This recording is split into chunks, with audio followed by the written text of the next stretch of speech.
Welcome. I'm Sue Landay. I'm from Trainers Warehouse. This is Show and Share. And today I'm here with Steve Semler, who Trainers Warehouse has been working with for, what did we say, 20 years? I'm not even remembering right now. Oh yeah, I've been using the products for 20, 25 years. The simulations, that situation scenario simulations has been out now for 10 years since 2014. Yeah, so that was Steve's product. Simulations, situations, and scenarios is basically a resource of simulations, but Steve is also the developer and creator of a 5-step simulation methodology that he brought out through his company Learning Sim. And he's been working with simulations since 1990.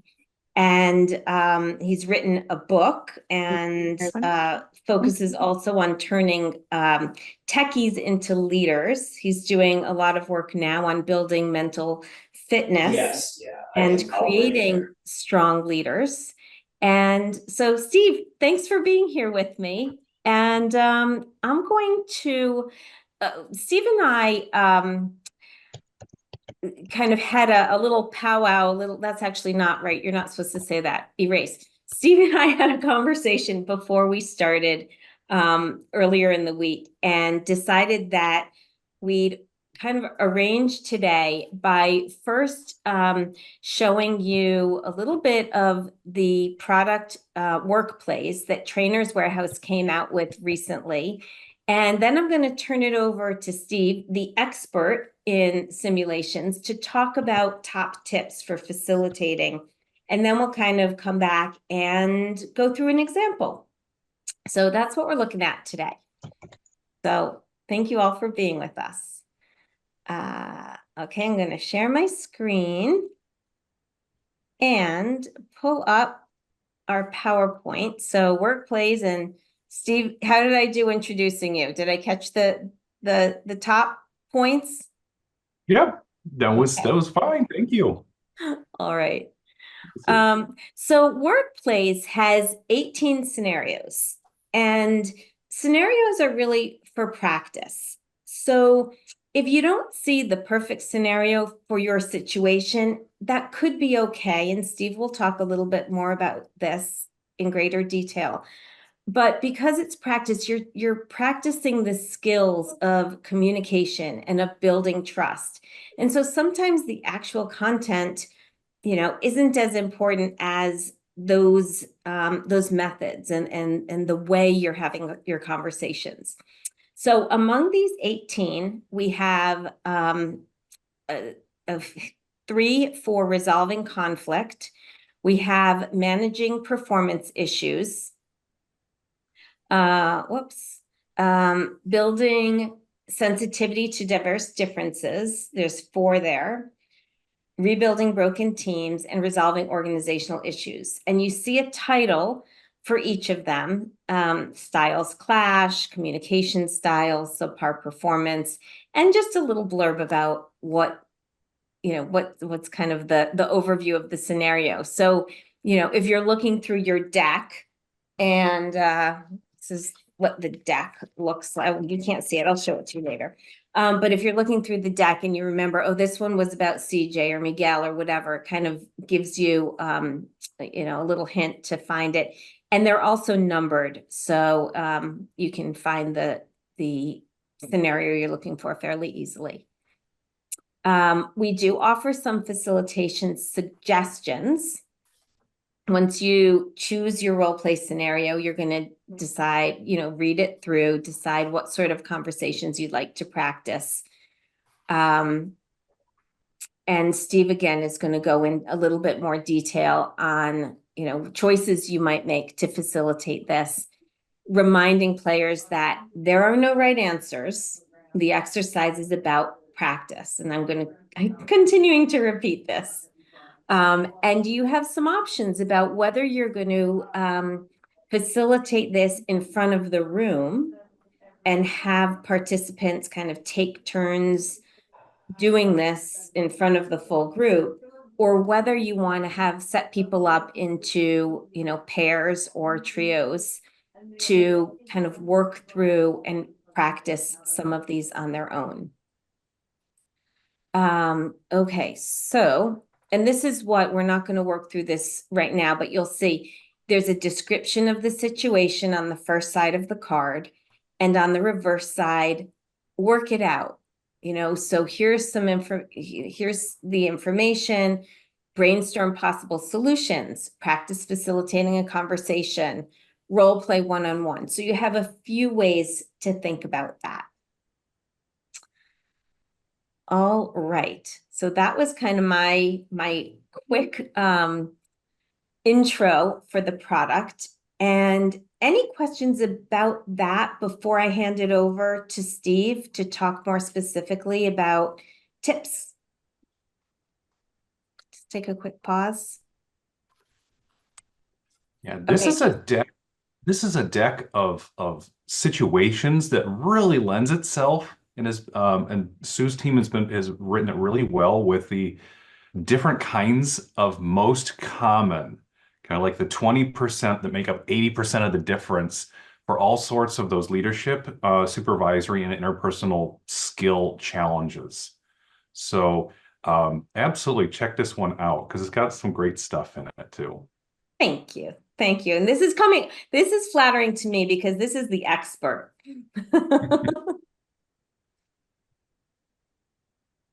Okay. All right. So you're going to do a screen share and give us a few more tips. Absolutely. All right. Fire that up and then share the screen here in. Okay. So should be seeing the 5 role-playing tips screen up here. So big thing around role-playing, it's just kind of beginning to hint there. It's about practice because we know that learning is behavior change. We want people to be able to do something differently on the job, or in the organization, wherever you happen to be working. And that change is going to be coming from 20% insight, 80% practice. Going to a training session, which is what most of us are facilitating on a routine basis, we only have this one little limited opportunity.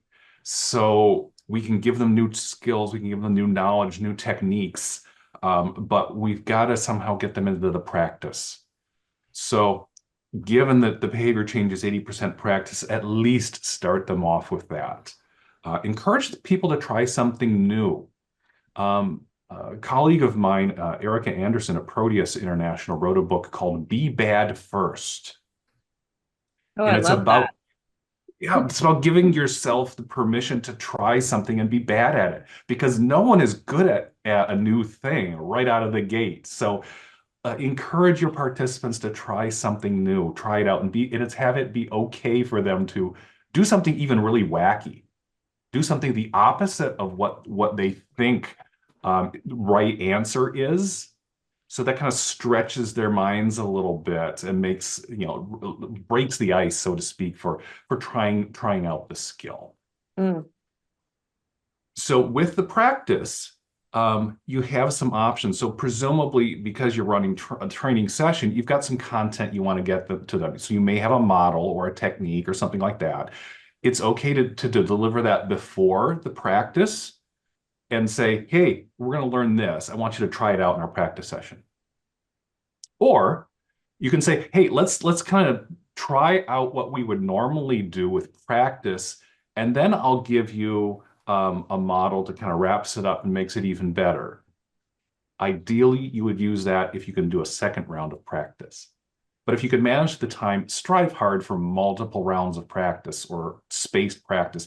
We know that spaced practice or spaced learning, where you're hitting and reinforcing the same concept with time between it for people to kind of soak it, let it sink, let it process into their memory, is much, much more effective than just getting it in one event or one load.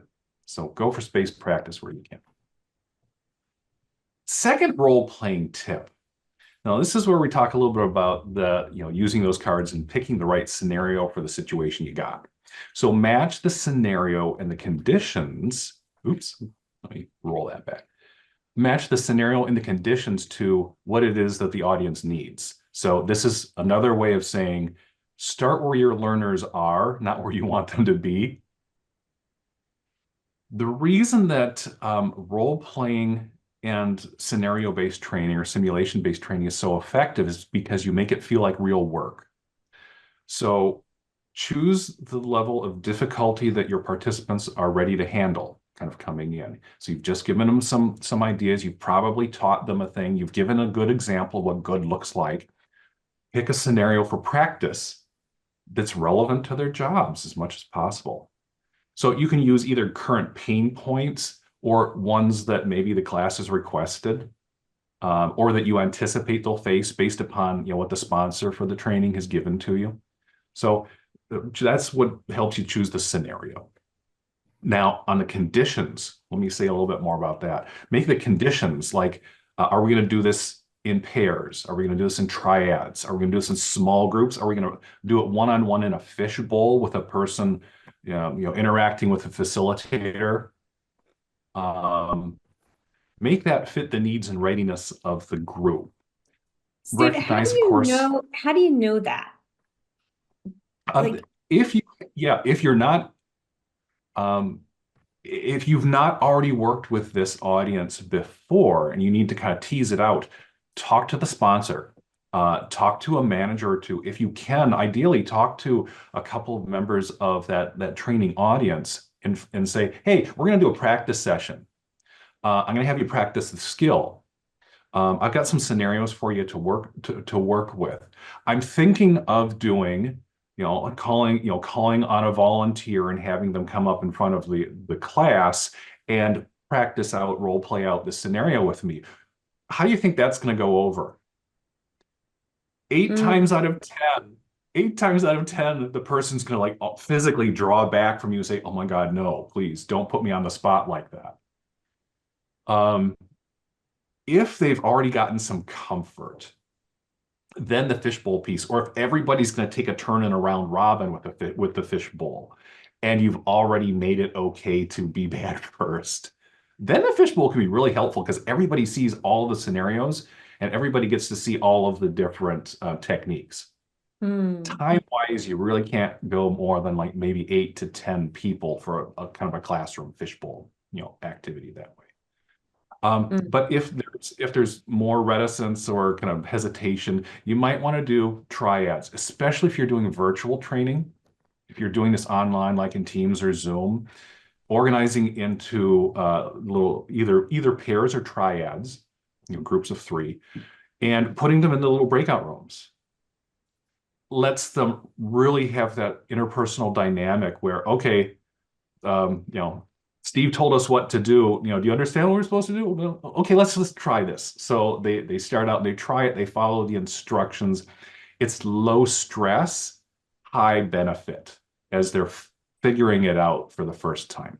And then if you're doing it virtual, or if you're in the classroom, if you're doing it virtual, you can send the little breakout room messages and say, okay, please take another 2 minutes on this scenario. Please take another 30 minutes or 30 seconds to wrap up, closing the breakout rooms shortly, something like that. But then you can bring it back and debrief. Great. And the debrief, is where stuff happens. But the idea behind that point too, give them just enough stress to put them into that optimal learning zone. Not too little that they're complacent, not too much pressure that they're freaked out.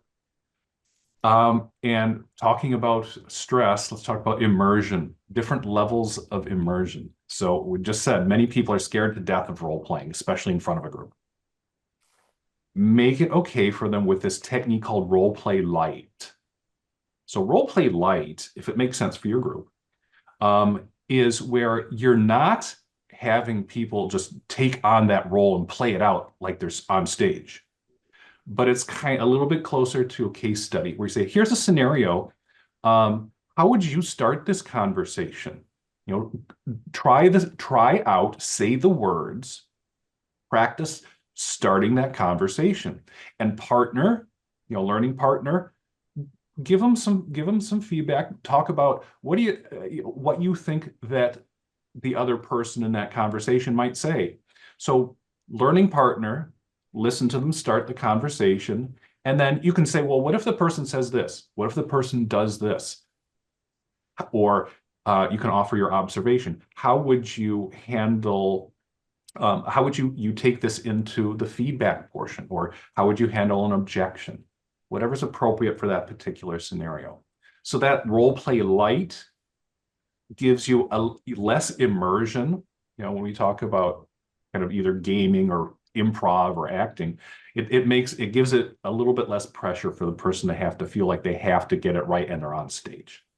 I also like, Steve, how you explained to me earlier that you can think of them as sort of playing a consultant or inviting them to try things out rather than feeling like they have to have the answers or feeling like, they're in the middle of the role play. Their job may be to sort of tease out options.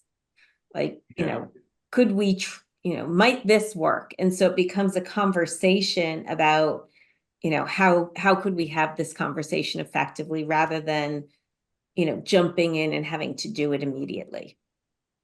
Yeah. And that's where the two questions are super helpful. What if, and what about, so what if X, what about Y? Um, for the person who's, being a role play partner or for the facilitator, Mhm. which kind of leads into, the point four for the tips about show them what good looks like. How are the learners going to know what good looks like? Presumably you're doing the training because you've got some content you want to share with them. You've got some recommendations. Or maybe you're just kind of drawing it out of them. But in most cases, we've got an idea of what good looks like. So show an effective example if the skill's new to the learners. If the skill is something that the learners are already pretty experienced with, maybe they've taken previous training and this is like a part 2 or 3, draw it out from them, have them tell you. So what should, maybe do a flip chart. What should we be sure to include when we do this skill? And you'll hear me all through these things talk about the skill and doing. Not interested in understanding, not interested in what they know. They're taking the training because they need to do something differently when they're in those situations. So keep your questions around what does good look like when you do this thing? This is also the place where if you have like a rubric or a set of criteria and you want them to practice with it, and make sure you hit like points 3, 4, and 5 of our criteria, you can include that there. And then rehearse your instructions. Role playing is one of the places that is usually hardest for trainers to kind of keep on track because there can be a lot of moving parts to it. So what I recommend to the folks I'm kind of teaching on from a facilitation standpoint is if you're going to be doing this in a virtual environment, set up your virtual ILT, instructor-led training role playing early. Run through it with a colleague or a sympathetic partner of some sort, so you can practice it. So this is rehearsal and practice. Go gently on yourself.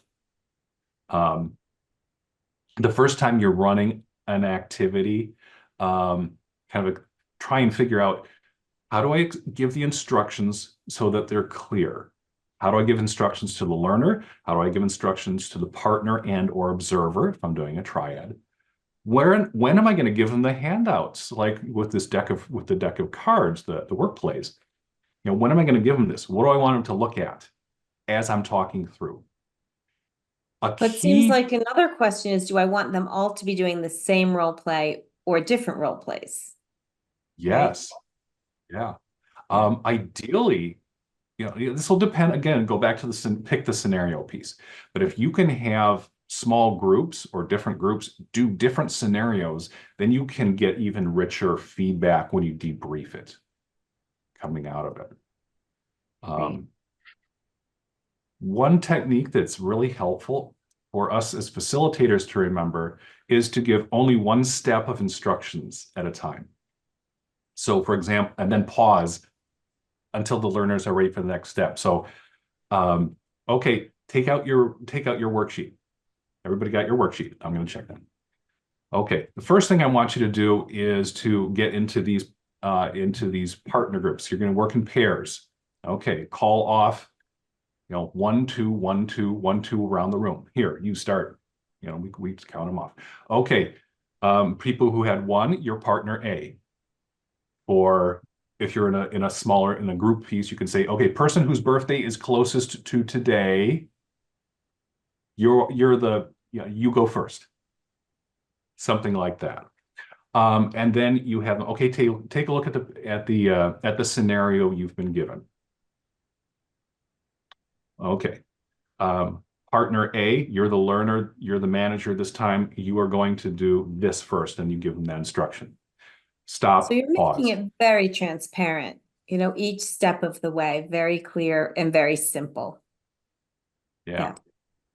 yeah. So I also just, if you don't mind, Steve, I'm going to stop your screen share for 1 second. And wanted to just share also, I thank you for all of those. And I want to give folks an opportunity to ask some questions. And as you're thinking about it, wanted to share that in the deck, there is an example of what an effective conversation looks like, what it might sound like. And so it takes one of the examples so that you kind of have that at your disposal.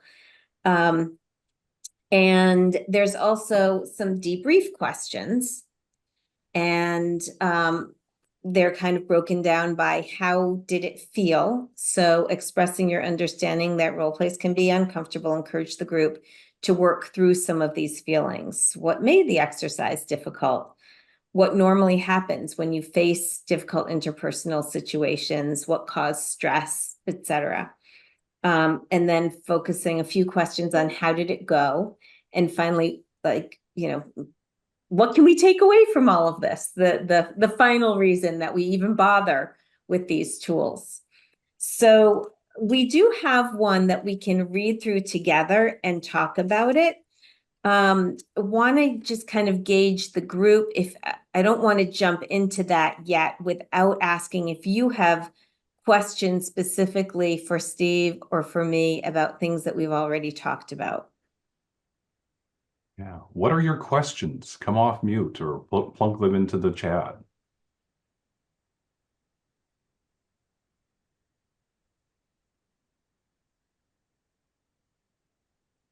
Anybody? What would you like to know?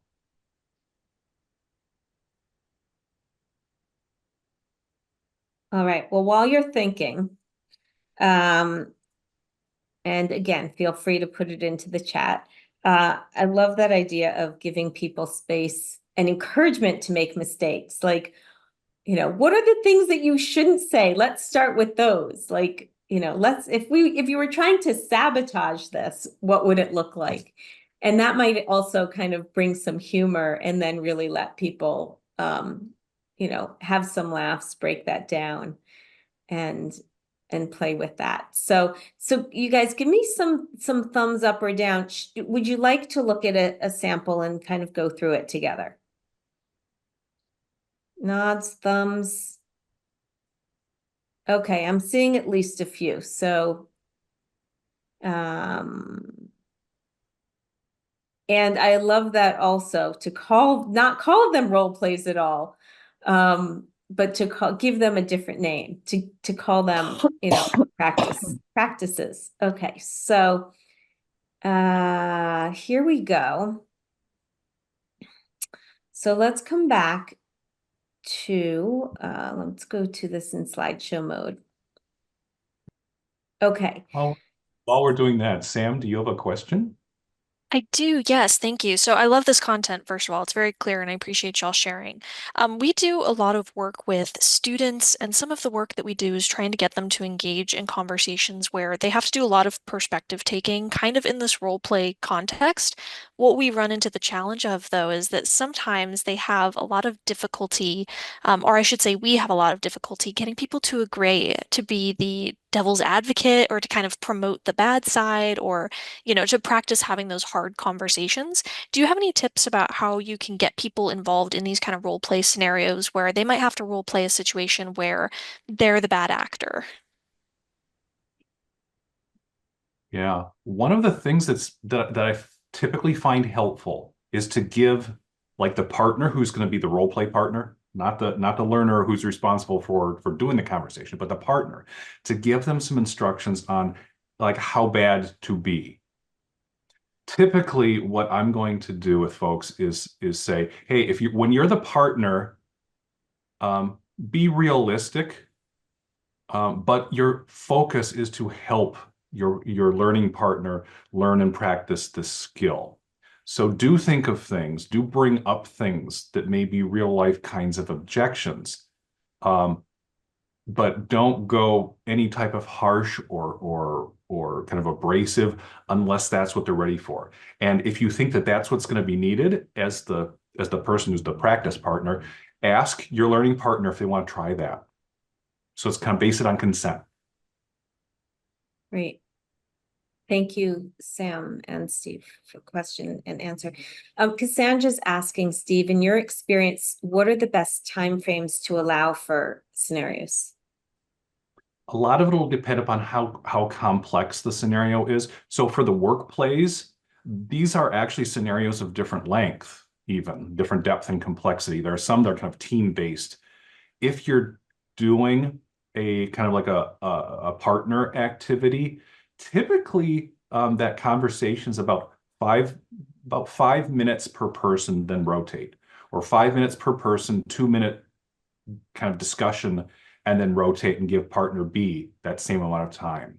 So for one-on-ones, to really get into it and to, you don't have to complete the whole scenario, but to get into it and start getting the learning benefit of the practice, probably about 3 to 5 minutes for one-on-ones, longer for team interactions.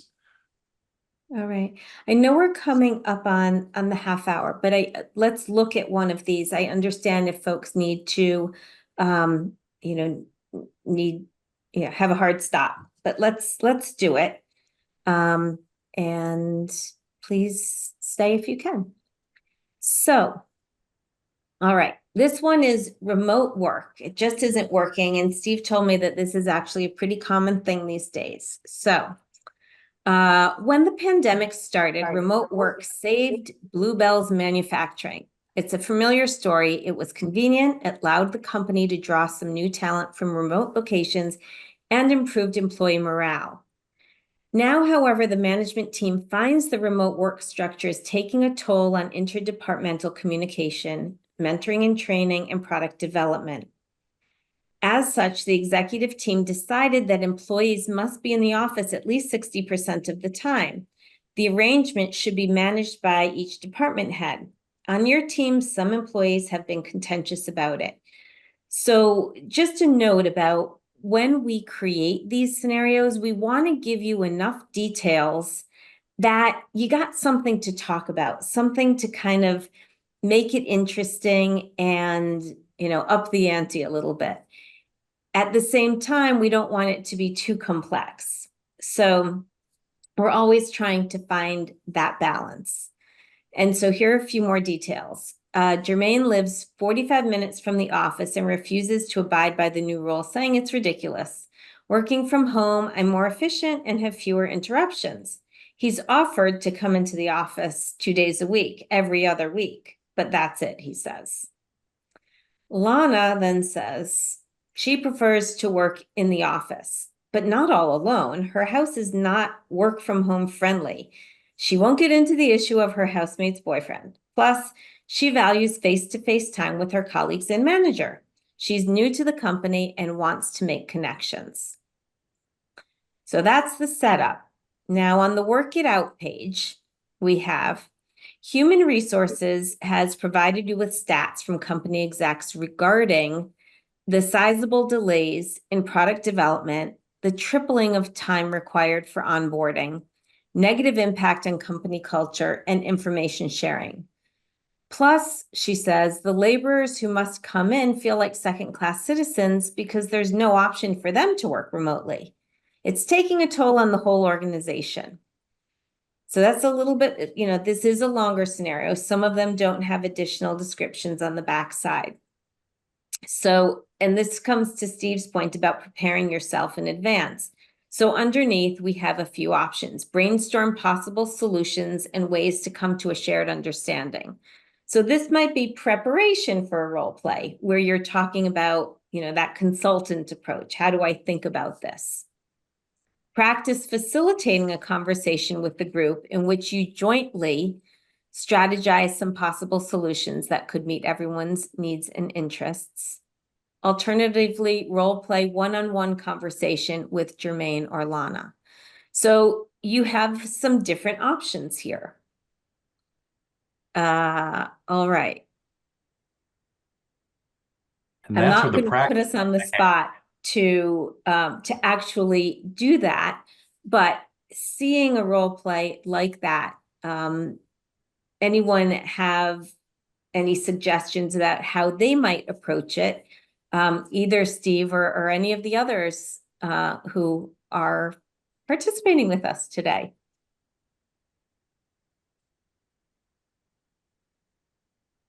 We try to create the role play so that you could kind of pick them up as a facilitator, use some of the tips that you've heard from Steve and that we've offered on the card also, and say, okay, I got this. My folks are at the beginning of trying these things out. I don't want to put them on the spot. Let's kind of brainstorm that first. Right? Then you say, oh, maybe you take Steve's suggestion earlier of, would anyone like to try this? Or you decide to break into the triads again, depending on your group, their facility, and so forth. Do you love If you're it? going, yeah. If you're going to do a demonstration, it's always helpful if you have like somebody who's come to the class just a few minutes early. You have an opportunity while you're setting up to talk to them and say, "Hey, I'm going to be doing a kind of a demo. Would you be willing to help me with that?"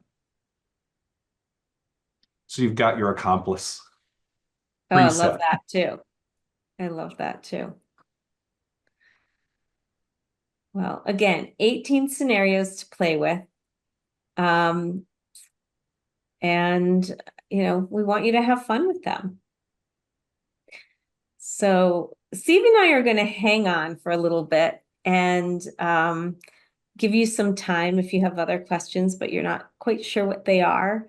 We'll linger. But I want to thank everyone for being with us today. And so many tips, I think, to absorb for everyone that it may just take a moment. So thank you all. Yeah, looks like Autumn has a question. Yes, please. Yeah. We can't hear you. Hold on. Not sure if it's on our end or yours. Sorry, There I we go. leaned against my Technical microphone. difficulties. Right. So whenever I facilitate scenarios, I do all the prep work. I have all of it prepared, and we have all of this.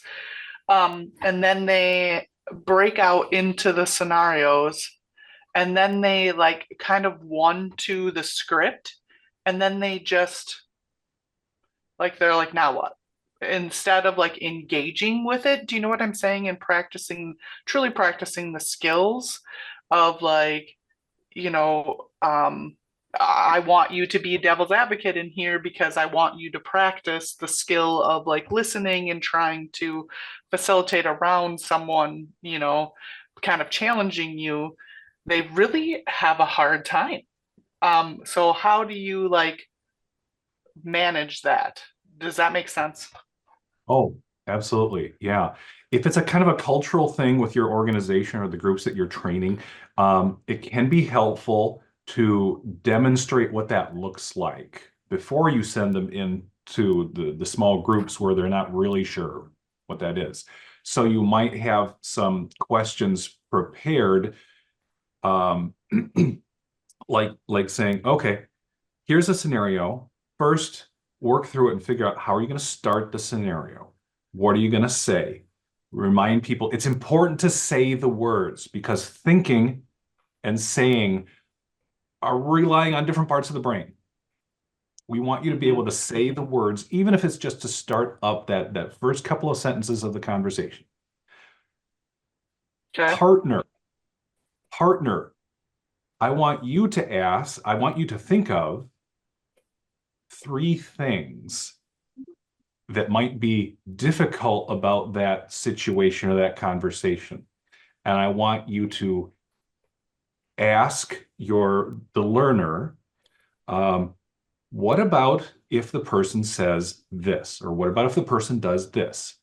What about if the person does that? Then at least you're going to have 3 situations, 3 variations to practice with.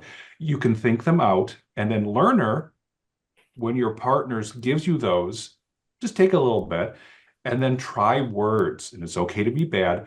Try saying a response to that. Okay. That should elevate their practice quite a bit. That's I'm also exactly going to just read to you the example case that we have. I'm not going to read the whole case, but in this, a character called Devon feels disrespected. And so we have this. So the leader says, Oscar, Devon said you really upset her at our last meeting. She said you were completely insensitive. So, that's an example of like categorizing the problem and articulating and shortening it. Oscar says, and I'm just reading, this is Oscar, leader, Oscar. Oscar, what? I honestly have no idea what you're talking about. I didn't do anything. And frankly, I think she's a bit oversensitive in general. Leader, I understand you may have a different perspective, but we need to figure out how you two are going to work together in the future. Oscar, it's not my fault, and I don't want to say sorry for something I didn't do wrong. Leader, maybe we can figure out a way to smooth things over and make Devon feel heard and respected. Oscar, okay, go ahead.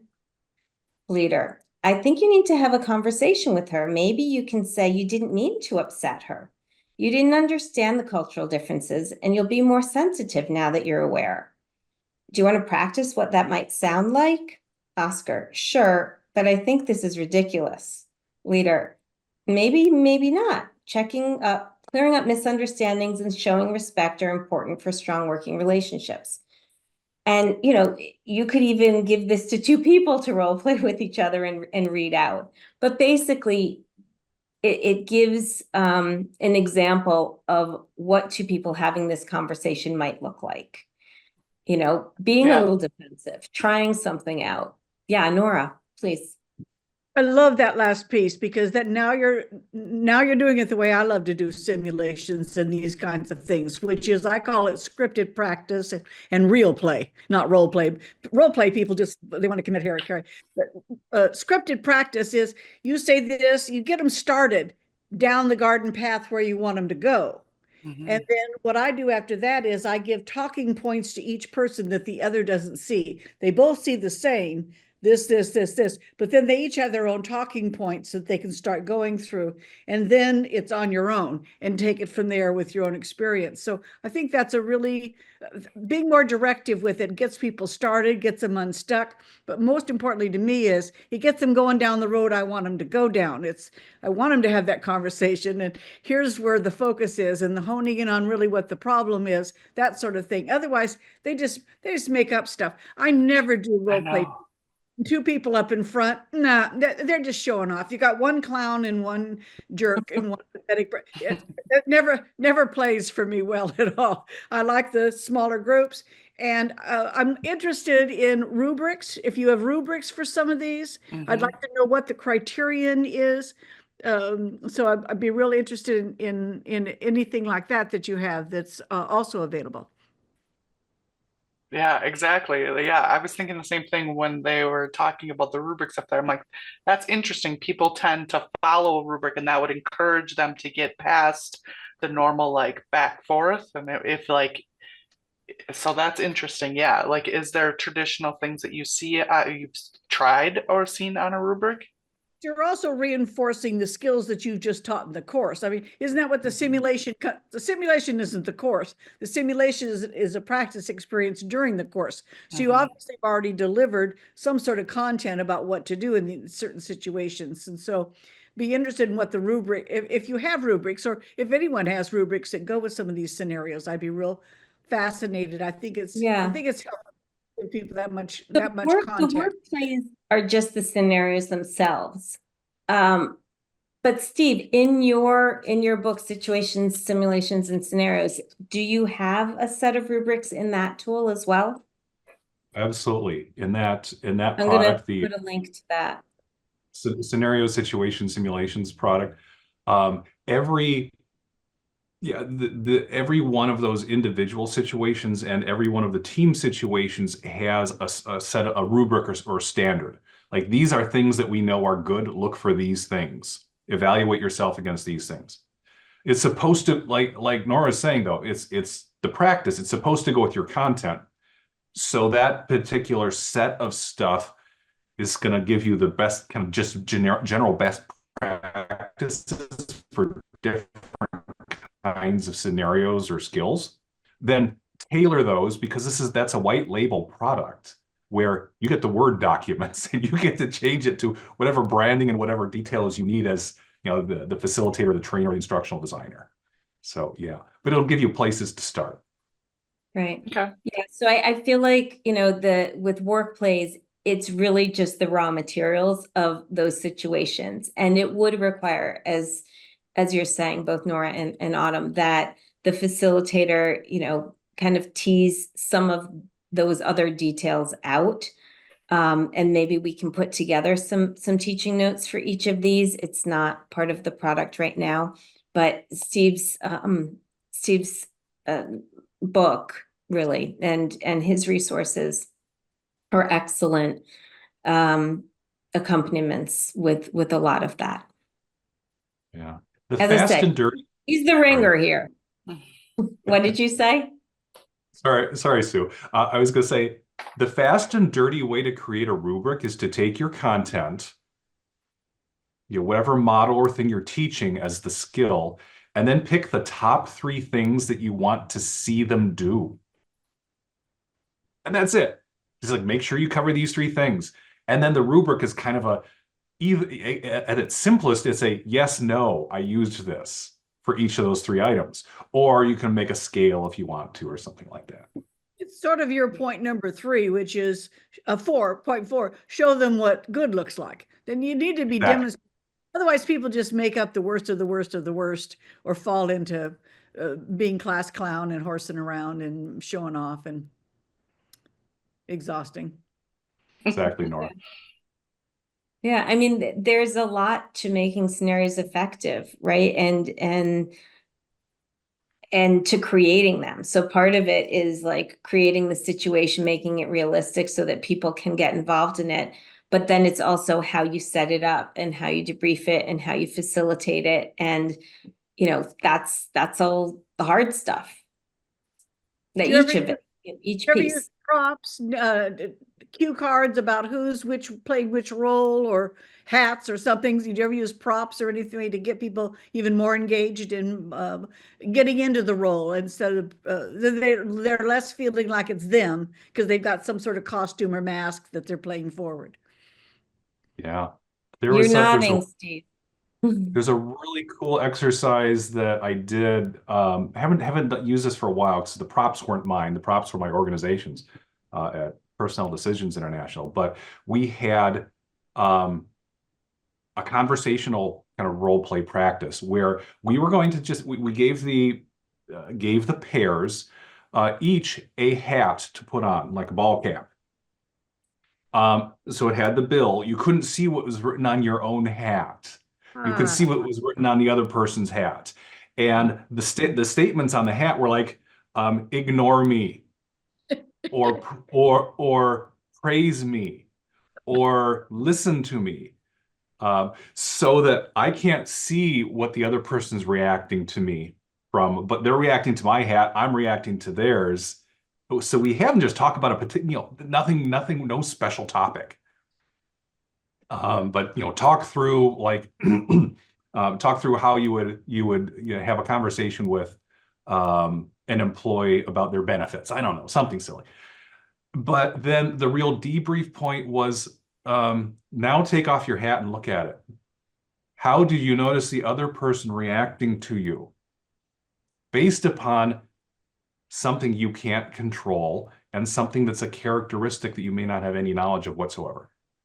And then the learning points become, how do we treat each other? How do we react to each other based upon things that could be very implicit or hard to see.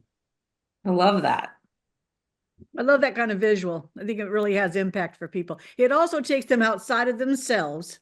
It's easier to get them to get into the exercise if people aren't looking at them as themselves, but seeing them as a person who's working on this together. It's in a role. You've been directed to act like this. It just gets people, I find that it gets people to be more brave, be more ready to step up and play, because it's not me speaking. I've been directed to act like this and so forth. I think But not too clowny, Nora. It doesn't get into like people overdoing. well, see, I'd love to his parameter around that, about saying to people, come up with realistic challenges, but let's not knock it, don't be ridiculous. Let's make it, that's why I call them real plays. What really would be happening in that workplace? What would really be going on there? And then stretch a little and try it this way or try it this way, but let's not, that's why I never let them two people, as soon as you get two people up front, they start acting out. And I can't give instructional real estate to that. I just really don't want to do that. Mm-hmm. Yeah. It's pretty rare, which is why I say you can do this. 95% of the time I'm not doing it, but it's it's a technique.